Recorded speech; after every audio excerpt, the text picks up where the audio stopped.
he's like an example of the young kids, and he set standard, not settle for the status quo. And I think Tommy is a valuable, invaluable commodity in the community, because when we see, I think Tommy has set standard for all the young people and put us in a place. I mean, put Bamaga on the map for Ergon Energy, that there's a black man in charge somewhere. And I think we gotta be careful that we take into consideration that we are pushing for development, self-determination. With politics, they say to be politically accurate in calling us indigenous, white people non-indigenous, African Americans and all this. Well, when we talk about black people, Tommy's setting standard, and he's one in a million for everyone.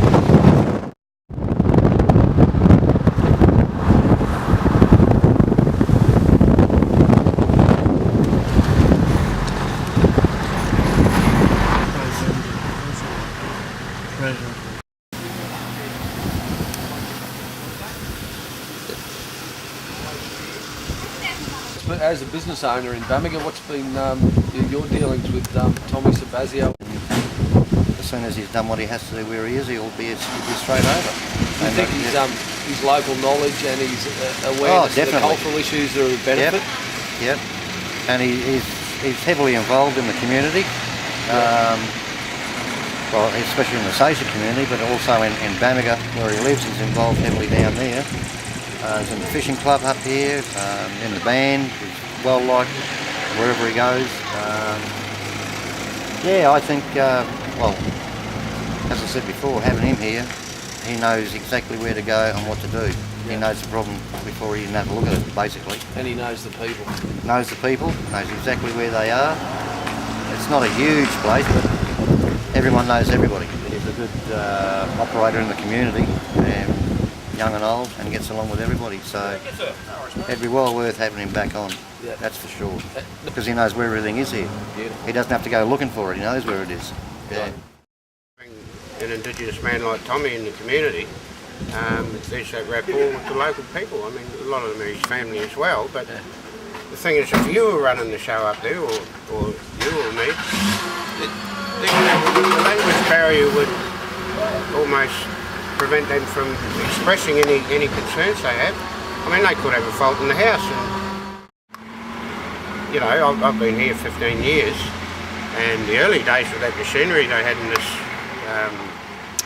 power station here, I mean, it was shitting itself every few days, and more particularly over the holiday periods when Tommy's trying to get a bit of time off to spend time with his family over Christmas, New Year.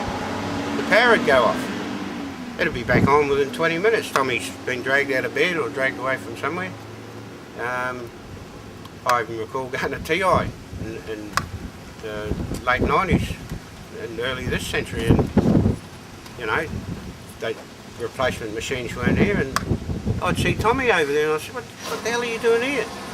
He said, I've got a 20-minute break, I've got to go back and chop some trees now with a bloody chainsaw. I mean, what? I think this thing with Tommy, there's a lot of disappointment, and notwithstanding the huge rise in power costs, and I don't think they're getting value for their money, really. So, do you think if they had Tommy still in his role as looking after the show up here, that there would be less resentment towards the government for electricity prices if people had a local person in that role? Well, maybe not a lot less resentment, but certainly a lot more appreciation of what they're paying for, but also, I mean, like I say, that it's that language barrier. These people are still simple people, and to have one of their own running the show, especially something as big as Ergon, I think it speaks volumes. Because honestly, they're still entrenched in sort of that cultural background where they can't break out. I mean, a lot of them can't read and write, and if you've got someone like Tommy who they can communicate with, there's a hell of a lot of respect for them, man. Yeah. My association with Tommy Sebastio is more a community role or social role rather than a work role. But I'll speak a little bit about the work role. Whenever I needed issues solved with Ergon, Tommy was there. He'd solve the problem, and I suppose I'm a fellow who don't like bureaucracy. And if I can go to him, still do the right thing and cut the red tape and get things done, it'd be great. But my main association with it was through the community, through the Saintfield Fishing Club. Whatever we do, it's community minded. We try to get the kids, and that's what Tommy does, learn music, do things. We had the school down here when we organised a music fest, get the school involved, and Tommy did a lot of that. And Tommy was president of the fishing club for a long time. We did a lot of things. We did fundraising for the school. We got the hearing to help the kids who had hearing difficulties at the school. Fundraised for a young family. His son got burned, to get the family down there. And this is what we're all about. And that's where Tommy came in, together with the club, and worked as a family to try and get as a family unit, promote the family unit, and that sort of thing. And in a community such as the NPA or maybe TI, in a remote community, you have to be community minded. If you're not community minded, then really I don't think you should be working up here. You're only here for your self-interest. And to me, that's not being in a community. You know, I mean, the community is small as it is, and you've got to be community focused.